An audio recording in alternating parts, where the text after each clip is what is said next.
começar, irmãos, a mensagem de hoje com uma história muito simples, mas que, crendo em Deus, que fará sentido ao final da mensagem para aquilo que eu creio que Deus quer expor hoje. E a história, bem simples, é a seguinte, que certo pai, ele tinha um filho, que de tempos em tempos, esse filho, ele ia brincar próximo ao rio que existia nessa propriedade e acabava nesse rio caindo. Enquanto esse filho, ele era muito pequeno, um bebê que engatinhava e não podia compreender, não podia aprender a nadar, esse pai o que ele fazia? Ele cuidava desse filho, para que esse filho não caísse nesse rio, e as poucas vezes que ele deixou o filho cair propositalmente, ele logo o resgatava. Mas chegou um momento em que esse filho cresceu um pouco, e então ele já podia aprender. E esse pai, dando tudo de si, insistia, dia após dia, ano após ano, a ensinar esse seu filho, até que ele já moço, tinha aprendido, não apenas a nadar, mas a mergulhar, a boiar, a, inclusive, ajudar os outros que estavam precisando ser resgatados. E o que essa simples história tem a ver com a mensagem de hoje? Eu espero que até o final da mensagem, ela faça sentido, e por isso eu peço que nós pegamos uma gavetinha mental ali, guardemos essa história para ao final abrir novamente após a mensagem ser exposta. Domingo passado, irmãos, nós aprendemos com o pastor Alisson a respeito da graça que nos encontra. Nós aprendemos a respeito do Jesus que, estando na glória, estando no céu, dele desceu não por obrigação, mas por amor. Ele desceu de lá por amor para nos encontrar. Nós aprendemos a respeito desse bom pastor que deixa as 99 ovelhas no aprisco ou no deserto e sai em busca daquela uma ovelha que se perdeu. Nós aprendemos a respeito de um Pai celestial que nos escolheu e nos encontrou. Não fomos nós que escolhemos a Deus, mas foi Deus que nos escolheu. E da mão do Pai ninguém pode arrebatar. A sua graça, ela nos encontra em momentos mais sombrios. Ela nos encontra na hora mais escura. Ela nos encontra quando a gente acredita que nada mais pode nos salvar, nos resgatar e nos transformar. E é justamente sobre isso que nós vamos meditar nesse domingo. Nesse domingo nós vamos olhar para a graça que nos encontra para nos transformar. E é por isso que o título da mensagem de hoje, dessa minissérie, é a graça que nos transforma. E para isso eu convido a igreja a abrir as suas Bíblias no livro de Romanos, na carta aos Romanos, capítulo 12, versos 1 e 2. Já anotaram ali, falou livro de Romanos, quando era cartas. Estou ferrado. Romanos 12, 1 e 2.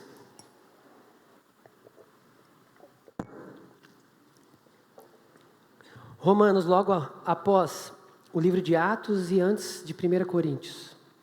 Romanos 12, 1 e 2.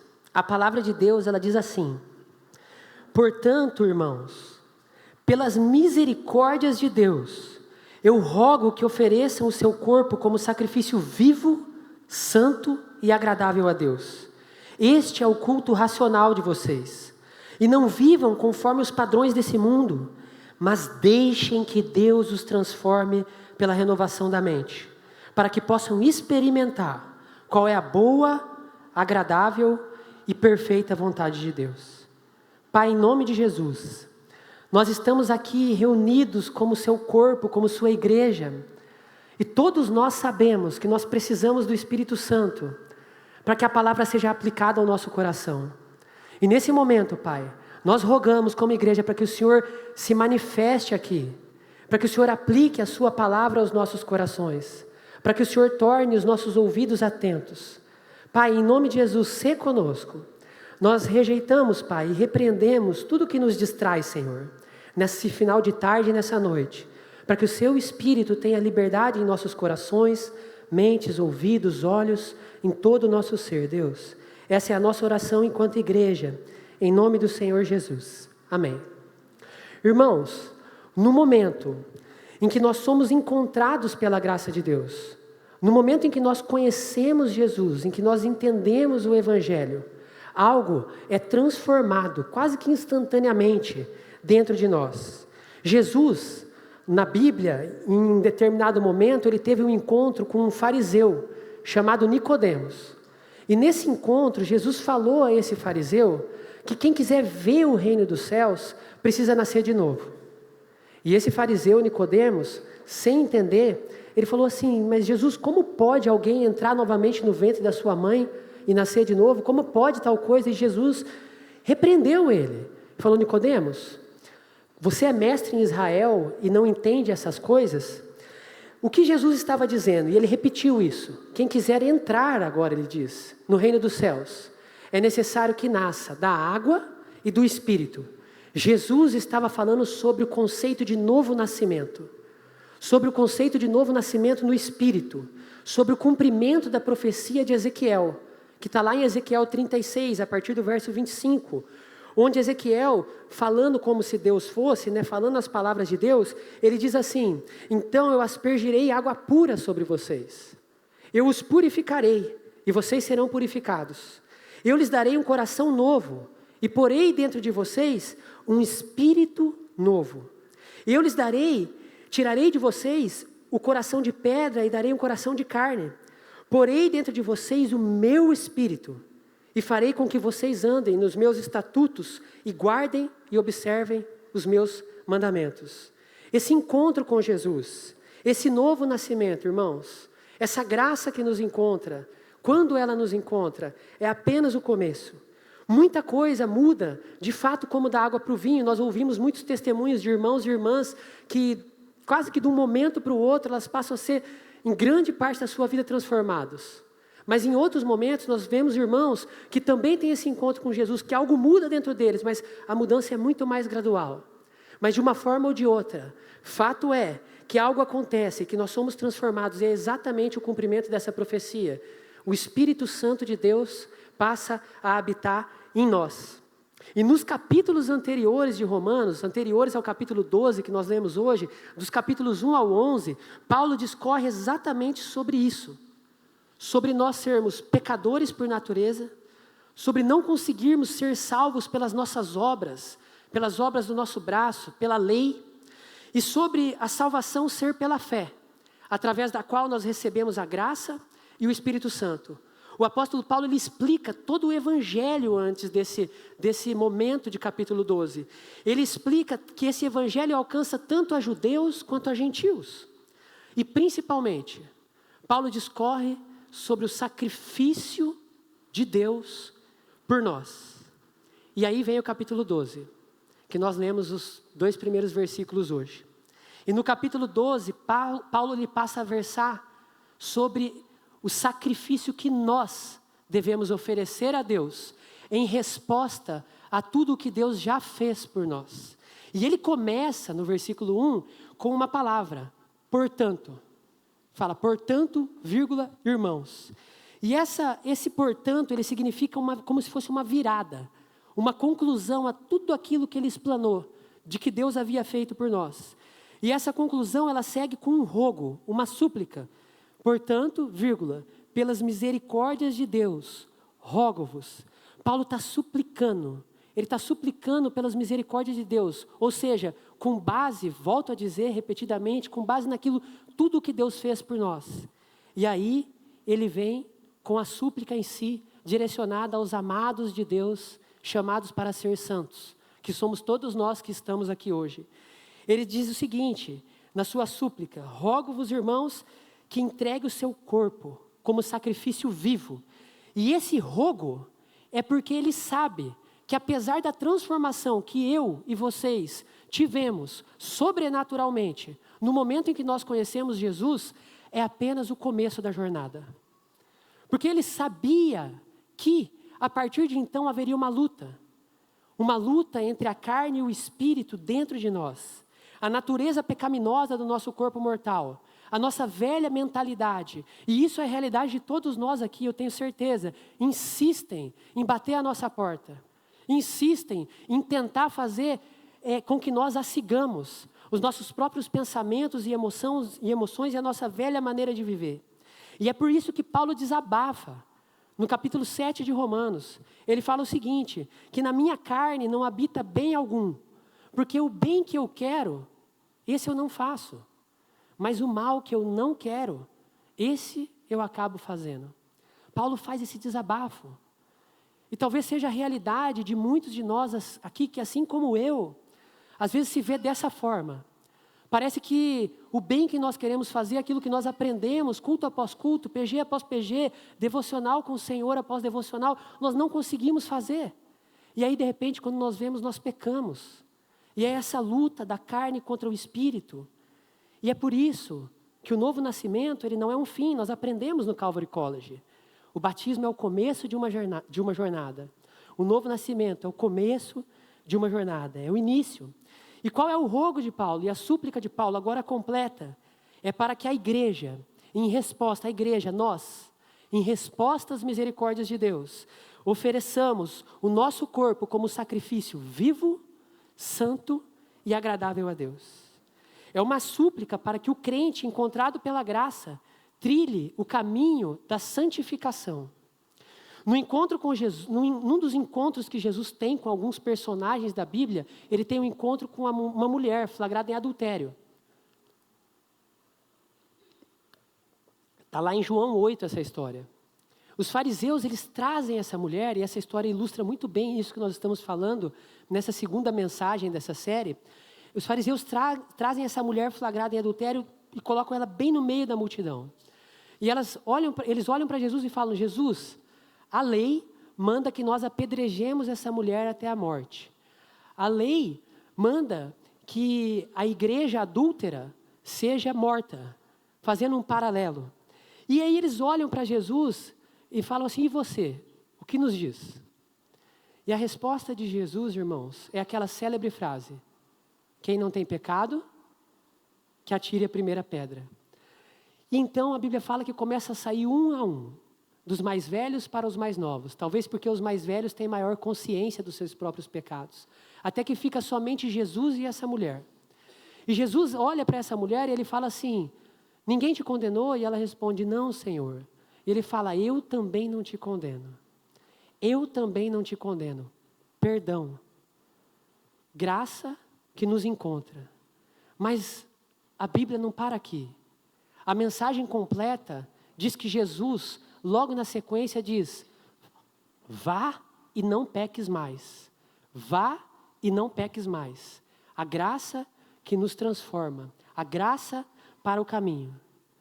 Vá e não peques mais, irmãos. É tão importante como o eu também não te condeno na palavra de Deus. E Jesus, no seu perfeito amor, ele não ordenaria a essa mulher, e ele não ordenaria à igreja do Senhor, que após perdoá-la, fosse e observasse algo que fosse impossível dela observar. E mais, ele não ordenaria algo que ele mesmo não fosse junto a essa mulher, a nossa igreja, a igreja do Senhor, para que ele mesmo desse as ferramentas e o meio para que aquilo fosse observado.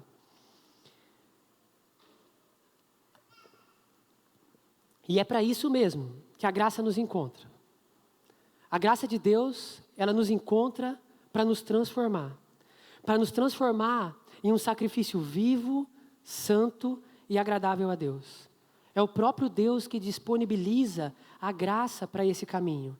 Essa graça transformadora. A graça que perdoa e salva, irmãos. É a graça que nos transforma e nos capacita. Nas palavras de John Wesley, abro aspas, citando John Wesley: a graça de Deus não apenas nos perdoa, mas ela nos capacita a vencer o pecado. E aí, irmãos, o que pulsa no meu coração, muitos dos dias da minha vida, me incluindo nisso como o objeto dessa indagação. Por que nós, irmãos, vivemos essa nossa vida cristã como se fosse exatamente o inverso? De forma que nós estamos exaustos e desanimados no caminho e vivendo uma vida de derrota para o pecado. Quantas vezes eu tive um dia de extrema derrota para o pecado? E essa indagação pulsou no meu coração e pulsa em nossos corações. E um dos principais motivos, um deles, é que nós estamos querendo viver a nossa vida com Deus da nossa maneira. Nós não estamos buscando nele a graça que nós precisamos para o caminho. A graça que nos transforma no caminho. Mas nós estamos nos conformando, mesmo sem perceber, mesmo que no automático, mesmo sem querer, aos rudimentos desse mundo. A realidade de muitas pessoas que professam a fé cristã é que se nós pegarmos algumas dessas pessoas e colocarmos ao lado de uma pessoa que não conhece a Jesus, mas tem um pequeno padrão moral, muitas vezes nós não vamos mais conseguir ver a diferença entre elas. Entregar o nosso corpo em sacrifício vivo, santo e agradável a Deus é o oposto de tudo isso.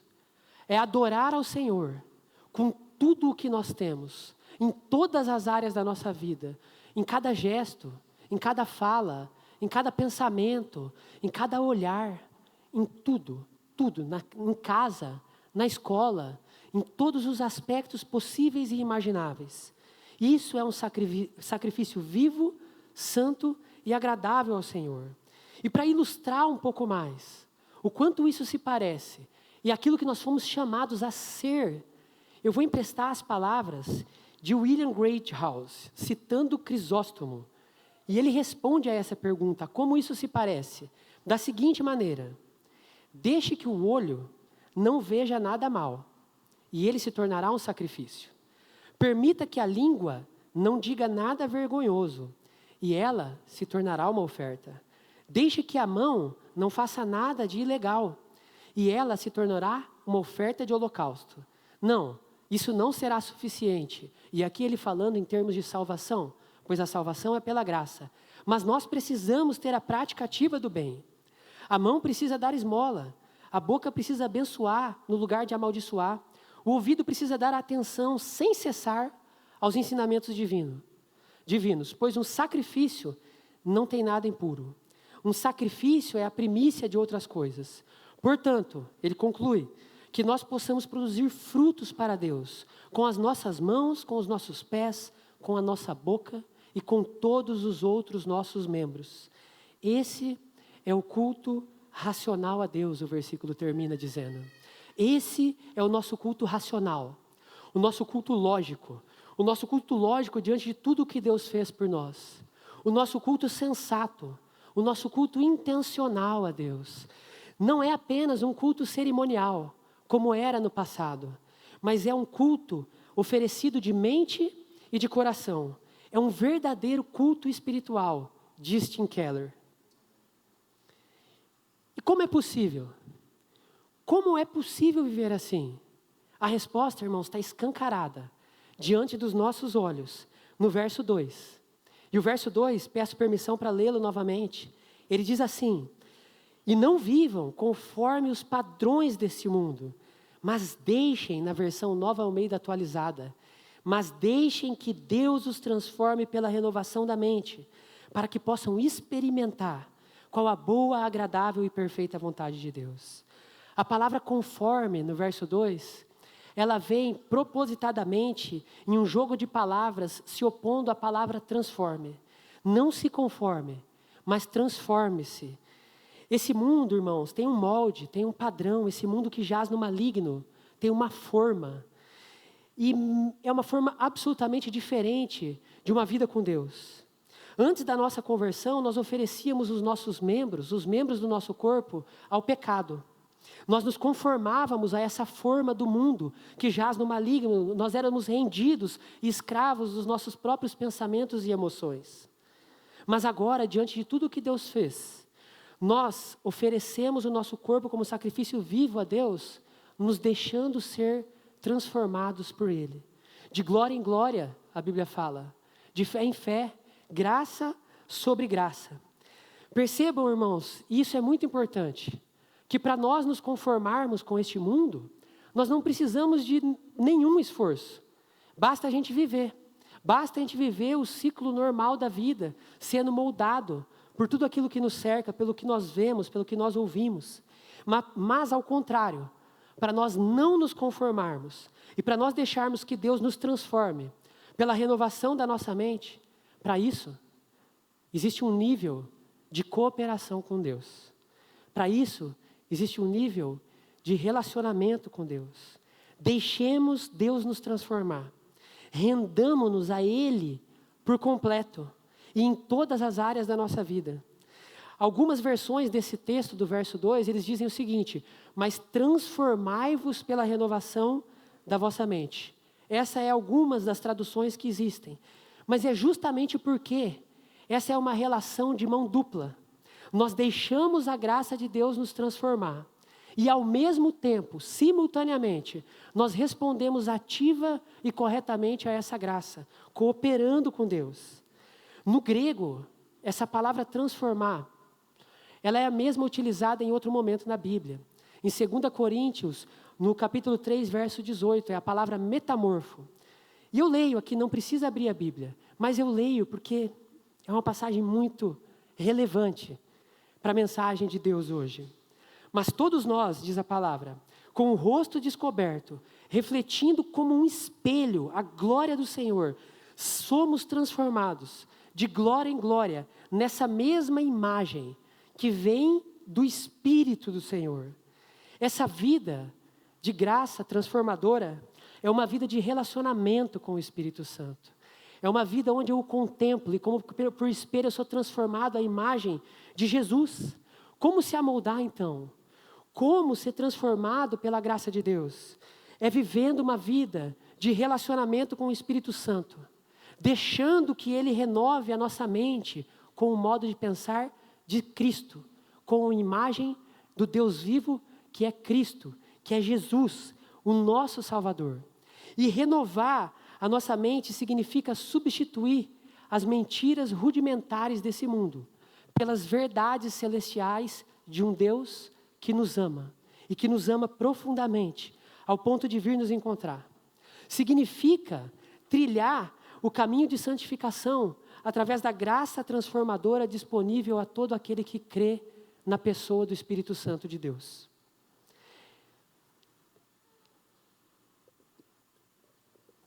E nessa jornada de santificação progressiva, é uma santificação progressiva que nós somos chamados, mas não linear. Nós vamos errar. É normal, irmãos, nós vamos tropeçar. Vai parecer momentos que nós vamos olhar para nós mesmos e vai parecer que Deus nos abandonou. E vai parecer que nós retrocedemos. E talvez vai parecer que nós já não temos mais saída de novo. E que nós caímos da graça de tal maneira que o Senhor não pode mais nos resgatar. Mas a boa notícia, irmãos, é que Deus é fiel para cumprir a sua palavra.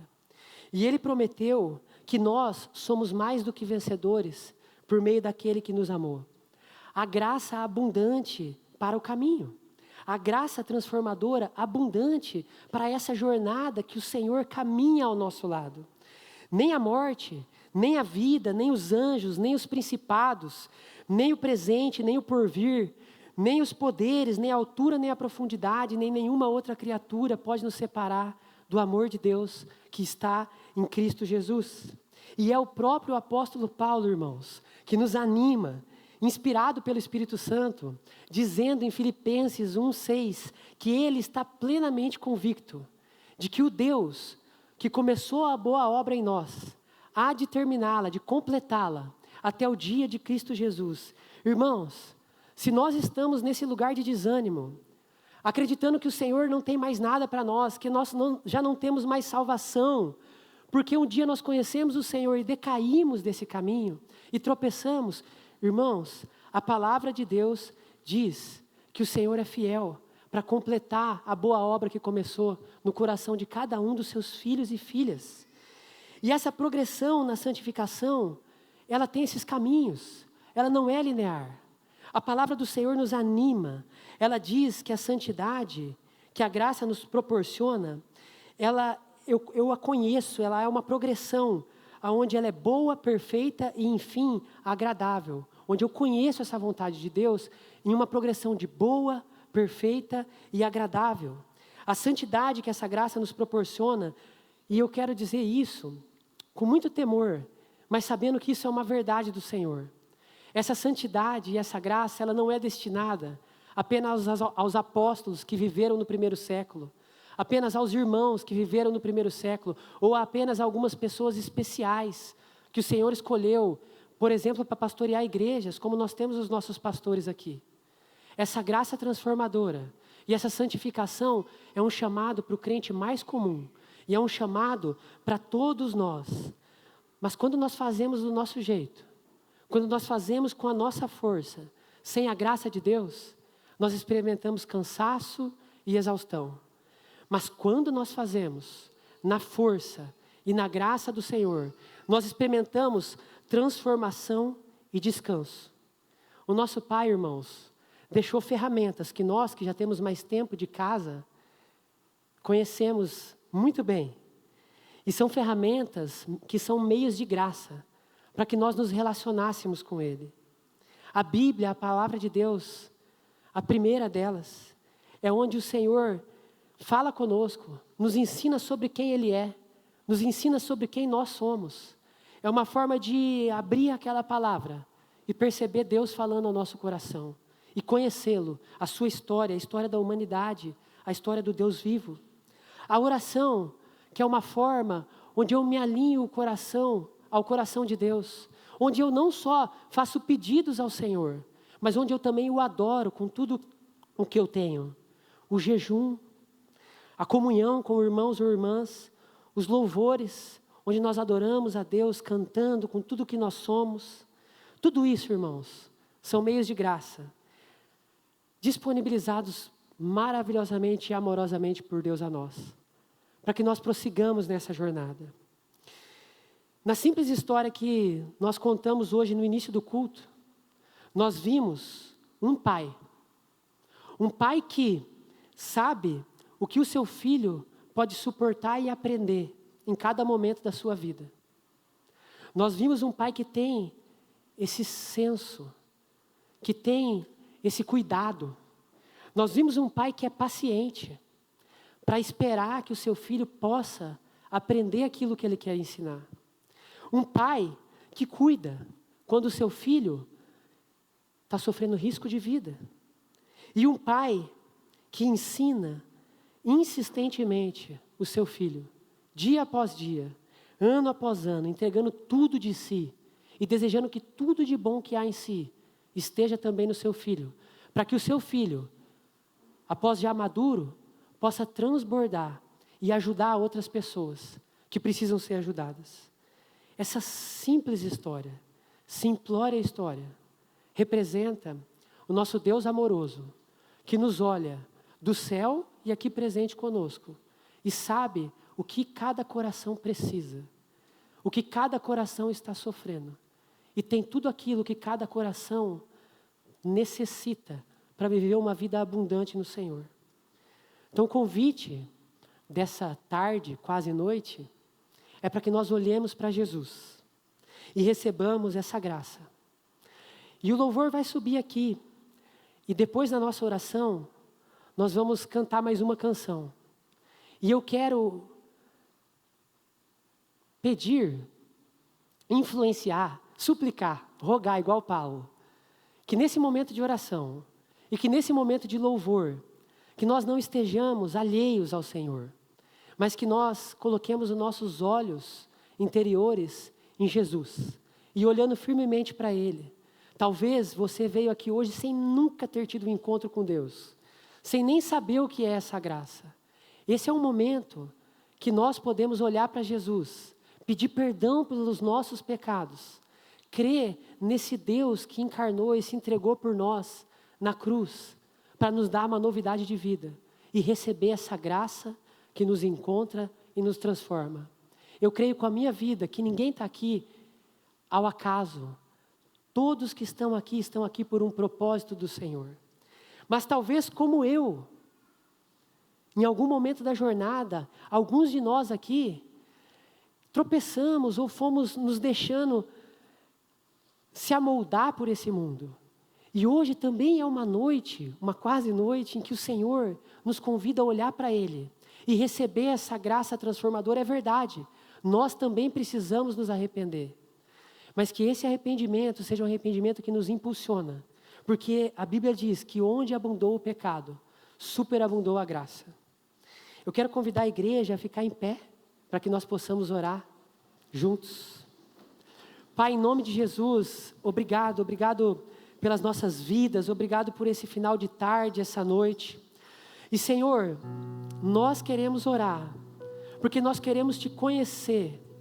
Nós, Senhor, ainda não Te conhecemos plenamente, Deus. E talvez, Senhor, algumas pessoas estão aqui hoje e nunca tiveram esse encontro vívido contigo. Esse encontro que nos proporciona um novo nascimento. Pai, eu oro especificamente por essas pessoas. Que elas possam se sentir e perceber-se abraçadas por Ti, Espírito Santo.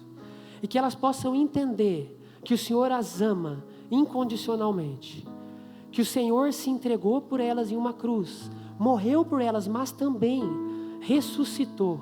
E hoje vivo, está aqui na pessoa do Espírito Santo, para jogar todos os erros, todos os pecados no mar do esquecimento. Pai, nós rogamos por novos nascimentos em nosso meio, Pai. Que pessoas sejam encontradas por Ti, pelo Teu amor e pela Tua graça. Em nome do Senhor Jesus. Mas nós também oramos, Pai, por aqueles que ficaram apáticos, Senhor, no caminho. Que sem perceber e muitas vezes sem querer, se deixaram amoldar por esse mundo, Pai. E não estão vivendo a vida que o Senhor convidou elas para viver. Deus, nós também nos arrependemos. Pedimos a Ti perdão. E pedimos que o Senhor nos dê mais e mais graça. E pedimos que o Senhor nos ajude a olhar para Ti, para receber essa graça transformadora. E cooperar no Espírito Santo, Pai. Nos perdoa, nos capacita, porque, Senhor, enquanto nós estivermos aqui, há níveis de graça e de conhecimento de Jesus maiores, onde nós podemos, Senhor, ter o conhecimento pleno de Ti, Pai. Em nome de Jesus é a nossa oração, nós Te agradecemos. Amém.